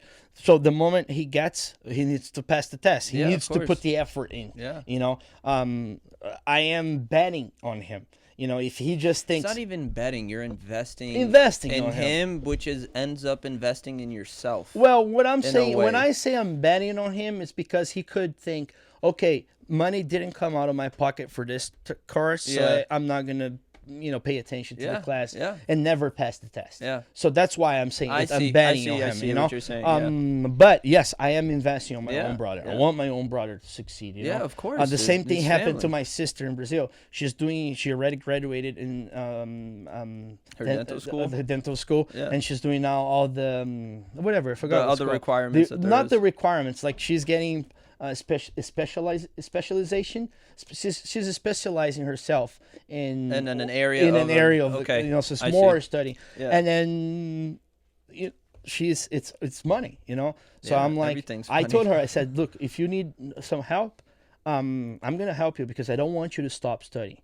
She goes like, oh, well, I hope I really don't, but I'm here if she needs it, because I don't want her to stop studying. I don't want her to stop pursuing. So if we can do something to help someone like this, talking now about my own family, exactly. Do it because it's worth it. You help someone. Yeah. So 10 years from now, they're gonna look back. They're gonna say, "Hey, Bruno, thank you." Yeah. Maybe it will take them 10 years to pay you back if you lend them money or something. It doesn't matter. They will pay you back with the smile on their face, and you're gonna have a feeling that okay. Yes. Yeah. It was worth it. It was worth it. No, that's the thing. It's funny you say that because like it's not just like even like this podcast, man. Like them listening to us right now, whoever's listening, like I'm sure your story will, help someone else out there that's listening. You know what I mean? Yeah. And it's not, and that's just.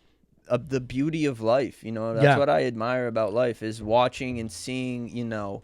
Others trying to help other people because there are a lot of greedy people out there what I mean, that just want to everything for themselves, and they could care less if they fire someone and that person doesn't have a job anymore, I mean, and sometimes that's the course of life, like people fuck up happens, and what I mean, shit happens, but like what I'm trying to say is like when someone reaches their hand out to help someone, especially if it's a family member or a friend or just someone, an employee, it can go a long way for you and for that person. Absolutely, absolutely, I mean? And not to mention that you're gonna you're gonna get it back. Yeah, eventually on your own, like on your own. Good thing. karma goes around. Yeah, it's that's the thing, man. Yeah. So I guess the message really is going back to what the beginning of a conversation was. Try to do your best. Yeah, try to be the best version of yourself. Try to be the best version of yourself. Yeah. That's what this is. I agree, and it's crazy, because we're living in such a hard time. Like this is my third time saying that, but it's true. Like working at community services and like Bruno, you don't understand how many people go to my job asking for help. Yeah.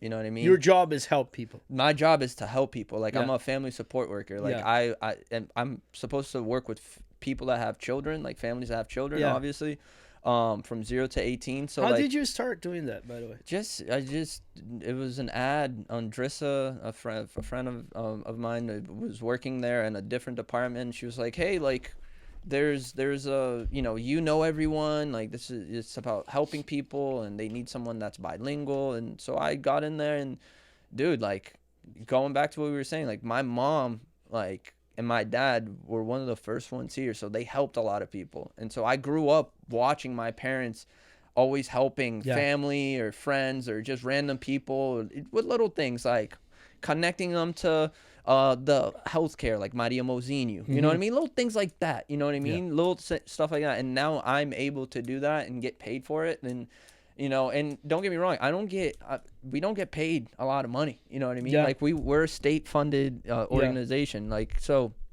it's like watching these families come to ask for like a bus pass and them like almost crying, you know what I mean? Because they're not working right now in the winter and not having enough money. Yeah, see, I have Yeah, this is one thing that I've been debating with myself Yeah. for a while. Um, greed. There are a lot of greedy people Yeah. out there, but there's also a lot of people that just abuse. Oh, You know? for sure. Yeah, For that sure. just likes to milk the system. For sure, dude. You know, For sure. so that's this really gets me Yeah. because I know there are different. Life is different. Yeah. From one person to another. I know that there is a history. Yeah. You know, but I also see I keep seeing it. People, maybe their situation right now is just a result, answer, or whatever we want to say it about their. This continues. It just circles back what we've been talking about. Yeah. We've been talking about doing good things, getting good things. But there's also, if you do bad things, Yeah. you know, can you get bad things. you get back bad things. Yeah. You know, so I continue to see this too, and that does bother me. You know, just for the fact that I'm not talking about if there's no other options, if you know, but there are options. People can do better. Yeah. People can search, can learn, Yeah. can do something different. yeah. You know, Yeah, it's man. the same thing. The house in Martazina right now, the idea of affordable housing. I am against affordable housing. Yeah. You know, just because who do you know? Who do you know? Like your friends, your family, your friends that would actually benefit from affordable housing. Not many people, Rod. Have you seen how much money you have to make to? No, I have no. I don't know anything about the. You horde have of, to make for- like $25,000 a year to qualify for affordable housing. Yeah. You know, and then a family of four, or okay, you have to make maybe not 25 for one person. I think it's 32. That's the how much money Minimum requirement. yeah, they call Or the maximum requirement for one person. poverty line. The poverty line. I see. You know, for a family of four, the poverty line is 55,000, if I'm not wrong. So if you make less money than $55,000, you're below the poverty line, which means you're really poor. And then you apply to you could apply, but come on, if you work at Stop and Shop, Yeah. if you have a Stop and Shop job, you know, you make $45,000 a year. There are people that choose not to work or work part-time, so they don't want to lose their benefits. Yeah, man. It's hard to It's hard. to say that because like, or for me to say that because, you know, I work mainly with the Brazilian community, so that's already undocumented people. So Yeah. that already scratches a lot of resources and That's true. opportunities off the Yeah. list. So it's like, I don't. It's hard for me to say like if affordable housing is beneficial for us or not, because for some people it might be, because there's a lot of moms or, you know, people that are getting here that don't have jobs, are paying $1,800 for a room and living with like 2 or 3 kids in the room, Yeah. which is illegal, by the way. Yes. So it's just like, and there's not enough jobs for everyone. Not everyone can be a carpenter getting, because a lot, don't get me wrong, tell me if this is a myth or a rumor or not, if this is true, but aren't a lot of like new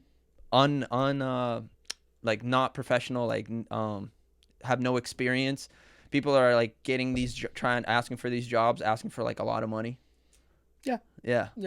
And it's like, but we don't have enough workers. But so right, it's like, I see what you're saying. there's so much that comes into play. And I agree with you. Yeah. So, so what do you think the answer to this would be? Okay, let's create affordable housing, or let's create more jobs and maybe lower the price for a house so people can actually own their houses. Yeah. You know, that's where I'm coming from. Yeah. No, No, I'm not agree. saying it's their fault. I'm not saying that they're lazy, they don't want to work. That's not what I want to say. But it's a system, bro. It's Who's a gonna system. wanna lose $2,000-$4,000 on a house? Exactly. And rental income Exactly. under the table. Yep. A lot of the time. Yep, that's Who's true. gonna want to do That's that? true. So everybody should be the state Or should an island? responsibility Should to the island have a rule? the government responsibility to provide housing for people, like, well, not housing, but at least condition for people to have housing. Yeah. You know, whether it is creating more jobs so people can afford rent or afford to buy a house.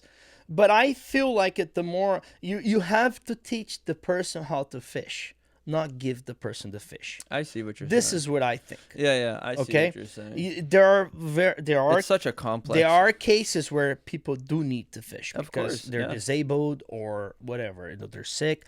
That's a totally different story. Yeah. I'm talking now about a person that's perfectly capable Yeah. of go there and work. So what do you tell for someone that just got here? That just got here. That just got here doesn't know a lick of English. What's the condition? Oh yeah, like came from Brazil illegally. Yeah. Um, What would I know you've already in the Brazilian podcast when you were here you gave some advice for newcomers that get here, but like in a situation. So the person is already here. Just got here yesterday. Okay, because And he has a kid, a baby, a 1-year-old, let's say. Well, Like, what would you do? all right. I'm gonna answer this. Yeah. So this person left Brazil. Mm-hmm. Okay, Yeah, that was a choice. that was a choice. Yep. He got here knowing that wouldn't be hard. Okay, so now, person that said whoever leaves here before and say, "Hey, come, I'll help you. Just come. I'm gonna rent a house." Or there's a place here for you. There's a place here for you. I've seen it, and then it shows up here. It's and a bedroom. It's a different reality. Yeah. So okay. So you see how there's so many different things that, Yeah, that dude. impacts I this. You I live this, see. yeah. I live this. I work with So this now every day. you got here. Now you have a son or a daughter, and you're married. Okay. You go to work.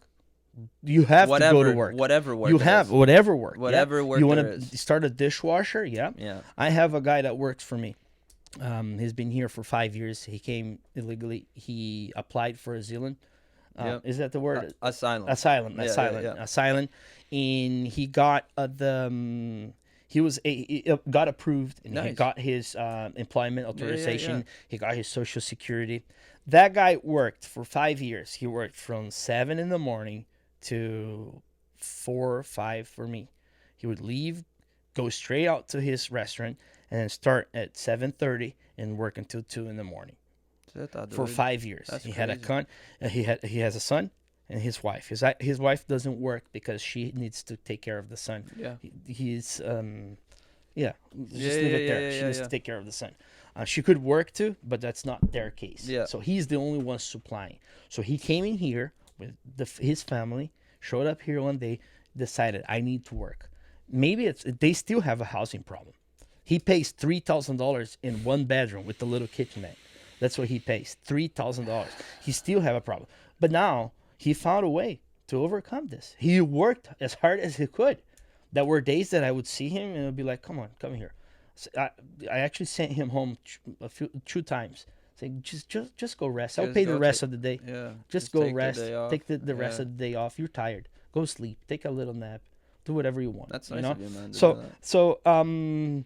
Yes, so that's my advice. Just work, because that's the only way you're going to. I keep saying, Rod, that's what I'm telling you. I see there's a lot of new people here. Yeah, I know. You know, there's a lot of if new you people. think you're seeing them, you imagine I you see them this all the every- time. Bro, in the past month and a half, there has been, I think, more than 20 new families that referrals, like hospital, high school, like just all sent to us. So- just families just coming. Right? I have. I can give you an example of something that I just think for me it's. I hated listening about this. I know of someone that came in here with I think 2 kids. It's just a mom and her 2 kids, right? She came over. Her family here got together and just pulled some money. Lend her money to come. She came from borrowing money. Yep. 1,000 from one, 2,000 from another. Yep. That's what she did, right? So then she came home here and she said, "I'm gonna pay you guys. I'm gonna start to work and I'm gonna pay you guys. I don't know how long it's gonna take, but Yeah. I'm gonna pay all of you. All right." Yeah, a lot of people do that. And she had help. She had someone that was here that helped her find a house. She wasn't struggling so much with her living situation for her kids. Yep. The kids were going to school the next day. That's awesome. Maybe she went to see you. I don't know. Probably. Yeah, the kids were going to school. Pretty soon. Yeah. She was working, and then she owed people money, right? And then one day she showed up with the iPhone. Oh, I think it was an iPhone 14. Yes, she worked for that iPhone. Her money could buy the iPhone, but yet she owed money for her uncle. priorities. Yeah. She goes, okay, instead of paying people that I owe, I'm not saying she's not going to pay it. Yeah. And I even think she already paid. Yeah. Yeah. But I'm saying is, what are your priorities? Yeah. You know, you're going to spend $1,400 on the phone? Yes, everybody needs a phone, but you can buy a phone for $400, I think. You know, like a smartphone or something. Yeah. So I'm just saying, so phone. what are your priorities? You know, you're not going to pay people that helped you, that extend your hand for you so you can have your own luxury. You know, it's common sense, right? Common sense, right? Like so you also get all of that. Yeah. I'm all in favor to help. I'll help, do whatever I can. But people call me from Brazil, message me from Brazil. Bruno, hey, Bruno, yeah, things are not easy here. You know, I'm not making enough money. What do? I want to go work for you. Do you have a passport? Oh, no. No, I don't even ask about passport. I ask about the visa. Do you have a visa? Oh, no. Okay, first thing is first, get a visa. Before you have a visa, I don't have anything to tell you. Yeah. I can't help you. This is on you. You know, oh, yeah, I need to get my passport. Oh, so you want to come here and you don't even have a passport. What the hell? You know, go get your fucking passport. Yeah. Try a visa. It's hard. Get a visa. And then you think about coming in here. Set yourself up first before you come here. So you probably know what I'm saying now. There are people that come. Not everyone that comes here really needs it. You know. It's funny you say that. Like, there's a lot of families that I've helped during this pandemic that came from Brazil, and there's some of them are like nurses, some of them are like teachers. Yeah. One of them was like about to finish their doctorates, and I'm like, what? But the hell I'm not are you even doing gonna here? say, because only you know where your shoe is. You know. Yeah. Not, like, I don't know what caused them to come here. That's if it's like threats, if they're about to die down there, if like they really didn't have money, like, you know what I mean? Like, everyone has. That's just like the point of this podcast. We all have a story, and everyone has a sad story too. Yeah. You know, yours is not this. I know. The most sad story that you're gonna hear. No, and we're all like, in today. Like, I saw a couple clients, and I was like, listen, like, you're not the only ones going through this. Yeah. You know what I mean? Like, you're not the only ones. Helps. Yeah, no, it's like, trust me. It's like, I'm not saying that I'm going through what you're going through, but like, I see the same situation over and over and over again. Not just this year, but for the past 3 to 4 years now. Yeah. So it's like, and it's hard, man. And this is one of the biggest difference between here and Brazil. If it was the other way around, they would never succeed. You see all this people from Venezuela. Yep, I was there. Did you hear about? You know about this, right? I'm asking you because you don't know about news. You don't watch news. What, the people that got sent here from Venezuela sent to Brazil? That was going across the board, because Venezuela, it's 3,000% inflation right now. Yeah, I saw that. So people fled to Brazil. Yeah, they sleep in the streets. They don't eat. They're sick, dying on the public squares. That's insane. In the big towns, they don't have any help. God bless America, man, that we can actually stand a hand and help someone. Yeah. You know? Yeah, we can crazy. actually do something. Yeah. This country is amazing that way. Yeah, no, it's America. The amount of help that immigrants get here, and even the citizens, because I don't think immigrants get any more help than the citizens do. You know, if you really need to be helped. Yeah. Brazilians in Brazil are not helped. If you're in need, you're screwed. You know, you're going to live in completely poverty. Yeah. You have to rely on the others, not on the government. Yeah. Here you can rely on the government, on health the insurance, and, you know, food aid and all of that. This is great. Thanks for this country for this. And I don't want to get into politics. No, I know.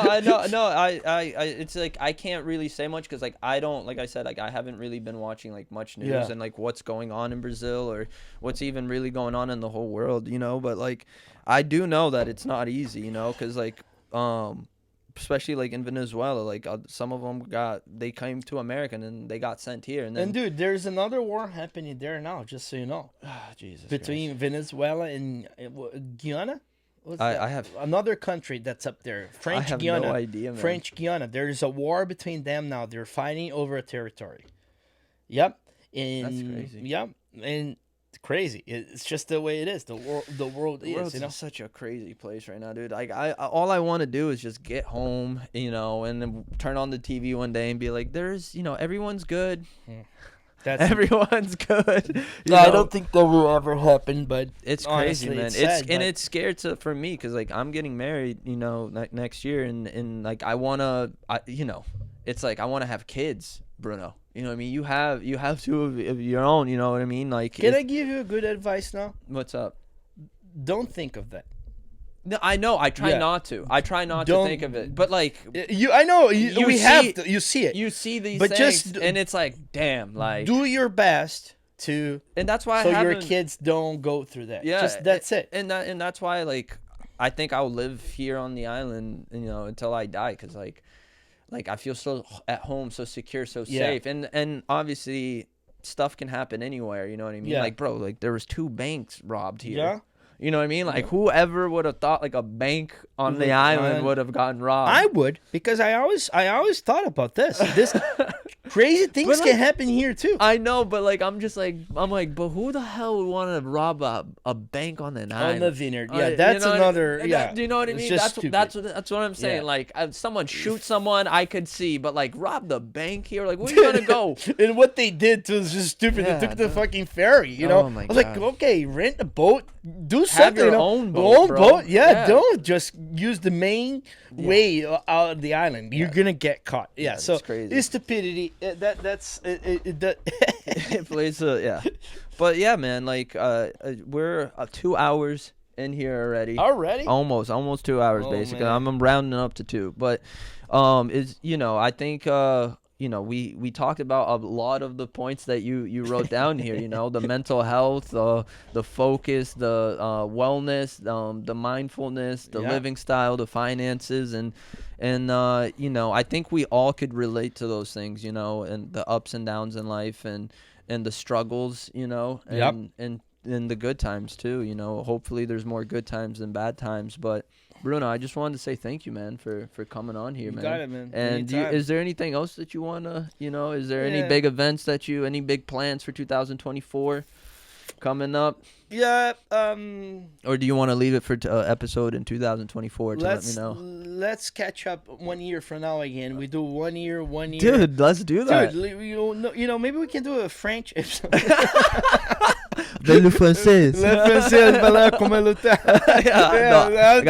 I gotta learn a new language. Man, no, let's talk again in 2024. Let's see Bro, what's different in. I would be down to do that too, but I would love to get like like have like like maybe like an architect or someone else, and just talk about like carpentry. You Yeah. know what I mean? And do Let's like make that happen. like a carpentry episode, because there's so many carpenters on the island. You know what I mean? And like Let's and make talk that about like happen. the struggles, the hard times, or maybe there's questions that you have that you don't know the Yeah. answer to, that maybe someone can answer. Yeah, you know what I mean? yeah. Let's definitely make that happen. Yeah. And Rod, keep it up, the good work, man. Seriously, I've been slacking, bro. Keep it. No, don't slack. Try interview people, talk to people. I have been Upload it trying. on the podcast. I send your link to Brazil. People are listening Yeah, man. to, and It's crazy. It just spreads the word. And I appreciate it. These are all good things, Yeah. People need to know about these things that we chat here. Yeah. Even if it's only 1 or 2 or 10, it doesn't matter, Yeah. Maybe the message will be for that person that's listening. Yeah, man. And that's all I care about it. I appreciate you saying that. No, I do apologize for everyone. That this year has been a rough year, but nothing terrible. I had a lot of ups and downs, but I doesn't mean like I still kept everything the same way. Like it was just very dusty, so I had to like dust everything off. I liked your idea, but of having a webinar or something like Yeah. that. We just chatted about it, Yeah, with yeah.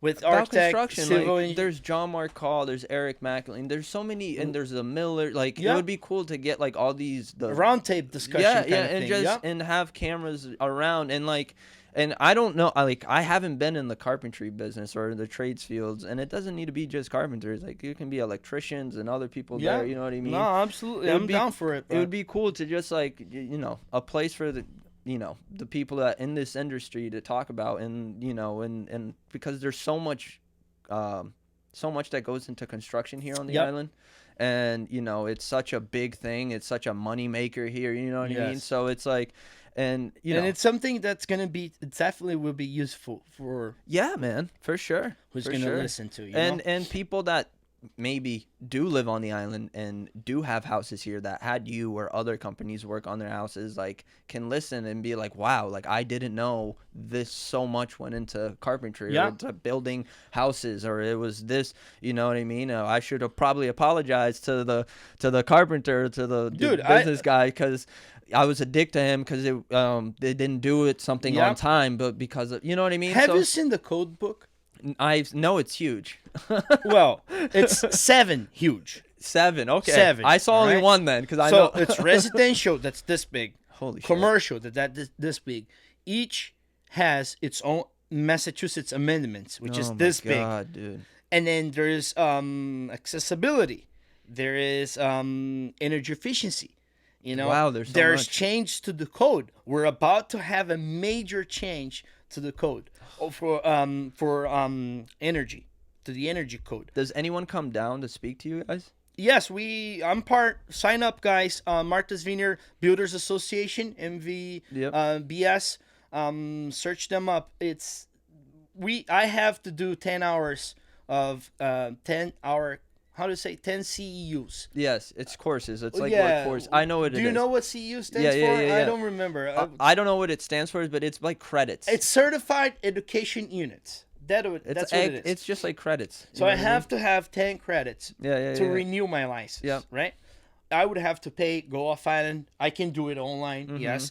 But by being a member of the MV Builders Yep. Association, they bring speakers. Okay. And they will have an hour stretch code review with you, with see. everybody. Yeah, yeah, yeah. And that will count as a one CEU. One credit. Oh, would you So look at that applies towards mine. And they have, we get together over at the barn, Yeah. the PA club, at the loft, and it's just food, fun. That's So awesome. that's a good thing. So yeah, we learn about this, guys. Maybe, I could get you in touch with them too. Yeah, that would man, be very it's- good. I liked your idea of doing the podcast with different trades. Yeah. That will, let's look into this. If you man. know anyone that's like an electrician, American or Brazilian, that like can Oh, yeah. talk to, you know, I what know mean? a lot of people. Yeah, you know what I mean, because like it would be cool to Yep. listen to their story, how they Absolutely. started, you know what I mean.